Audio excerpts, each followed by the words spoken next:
ఒక పోలీస్ కాకి చొక్కా ఒంటి మీదకి రావాలంటే ఏదో బయటికి వెళ్ళి సిఎంఆర్ లోనో లేకపోతే ఎక్కడో లెక్కీ షాపింగ్ మాల్కో లేకపోతే ఇంకో షాపింగ్ మాల్కి వెళ్ళి కొనేసి తెచ్చుకున్నంత ఈజీ కాదు. కాకి చొక్కా మీద పడ్డం అంటే ఆ కాకి చొక్కా పోలీస్ కానిస్టేబుల్ దగ్గర నుంచి ఐపీఎస్ వరకు కాకి చొక్కా ఒంటి మీద పడాలంటే ఎగ్జామ్స్ రాసుకొని రన్నింగ్లు పాస్ అయ్యి వాళ్ళు బాడీ ఫిజికల్ ఫిట్నెస్కి వాళ్ళు పాస్ అయ్యి అదేవిధంగా ఇంటర్వ్యూలకి అటెండ్ అయ్యి కఠోరమైన శ్రమ చేస్తే తప్ప ఆ పోలీస్ చొక్కా ఒంటి మీదకి రాదు, ఆ కాకి చొక్కా ఒంటి మీదకి రాదు.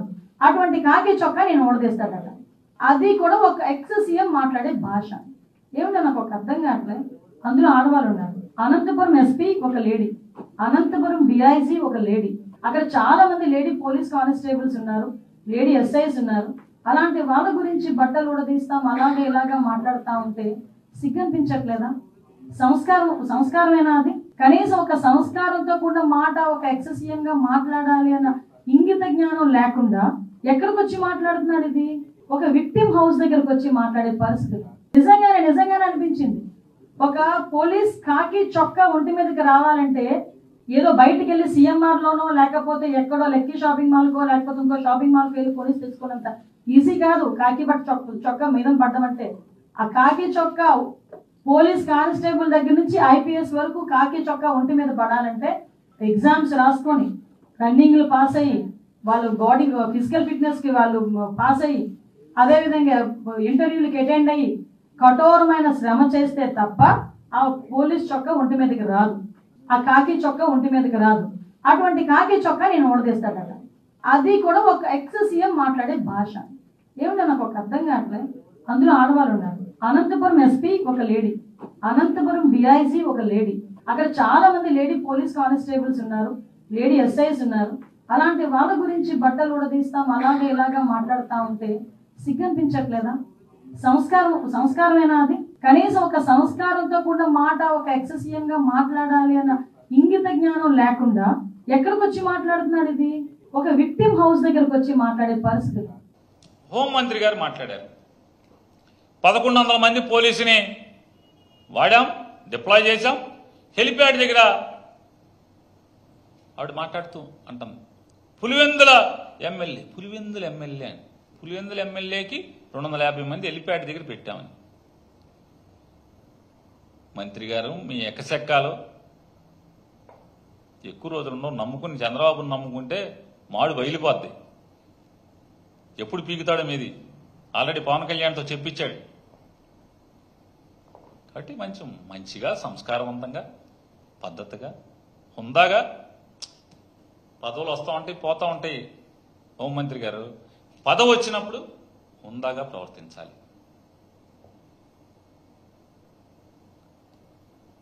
పులివెందుల ఎమ్మెల్యే అయితే మీరు రాష్ట్రం అంతా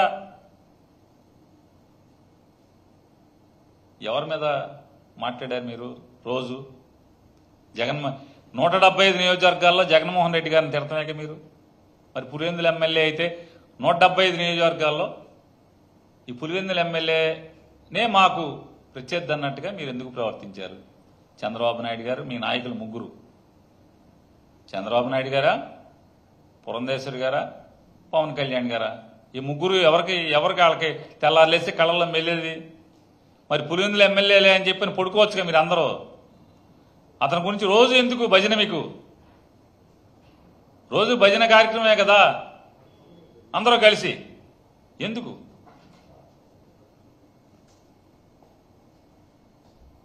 ఇవాళ సంస్కారం గురించి వీటి గురించి ఫ్యాషన్ అయిపోయింది. పెద్దోళ్ళు పదవిలో ఉన్నవాళ్ళు మాట్లాడటం, పదవిలోకి రాగానే సంస్కారం గురించి మాట్లాడతారు పెద్దోళ్ళు. అహంకారంతో మాట్లాడటం, పదవిలో ఉన్నప్పుడు అహంకారం తగ్గించుకుని మాట్లాడాలి ఎవరైనా. ఎంతసేపు ఉంటాయి ఈ పదవులు, ఈ అధికారాలు, ఈ అహంకారపు మాటలు?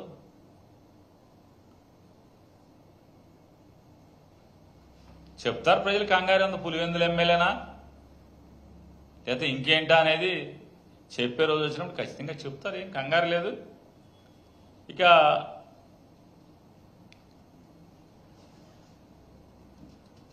హోంమంత్రి గారు అట్లాగే బట్టలు ఊడదీస్తా అన్నారు పోలీసులు అని చెప్పన్నారు.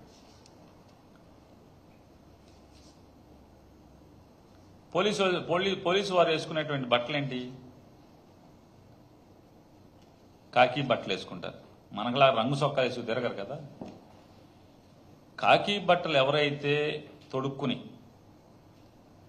వారు ఉద్యోగ నిర్వహణ ప్రారంభించే రోజు లేదా ఉద్యోగ బాధ్యతలు తీసుకునే రోజు 3 సింహాల మీద ప్రమాణం చేసి విధి నిర్వహణలో నీతిని, ధర్మాన్ని, న్యాయాన్ని కాపాడతామని చెప్పి ప్రమాణం చేసి వచ్చి ఇవాళ దగుల్బాజీ పనులు చేస్తున్నారు, తప్పుడు పనులు చేస్తున్నారు, కిరాతకాలు చేస్తున్నారు, కుట్రలు చేస్తున్నారు, ఆ కాకి చొక్కా పరువు బజార్ను పడేస్తున్నారని ఎవరెవరు ప్రవర్తిస్తున్నారో వాళ్ళ ఒంటి మీద కాకి యూనిఫామ్ లేకుండా చేస్తానని చెప్తుంటే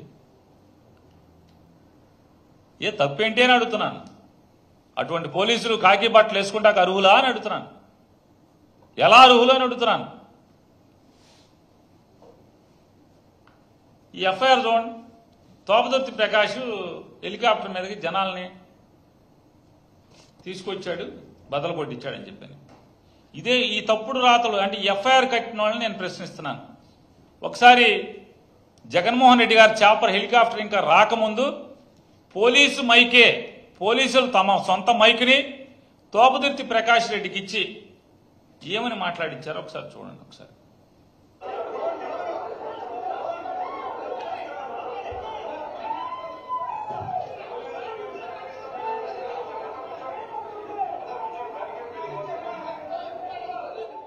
అక్కడ 250 మంది పోలీసులు చెప్పినట్టుగా లేక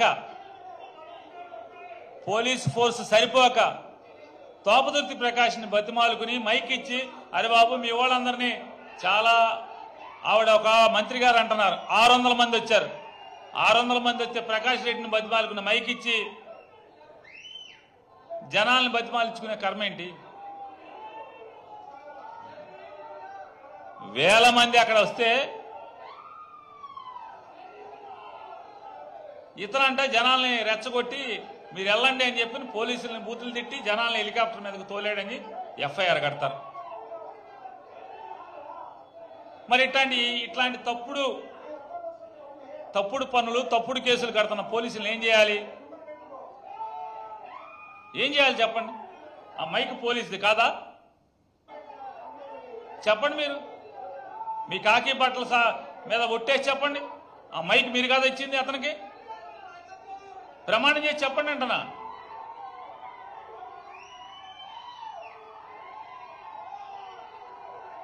మీరు అతన్ని సాయం కోరి ఇన్ని వేల మందిని మేము కంట్రోల్ చేయలేకపోతున్నాం, తక్కువ మందిని మెన్నేశారు మా దగ్గర ఇక్కడ, అతనికి మైక్ ఇచ్చి జనాల్ని బతిమాలమని కంట్రోల్ చేయమని ఇవాళ తోపదుర్తి ప్రకాష్ రెడ్డి మీద మీరు ఎఫ్ఐఆర్ కడతారు.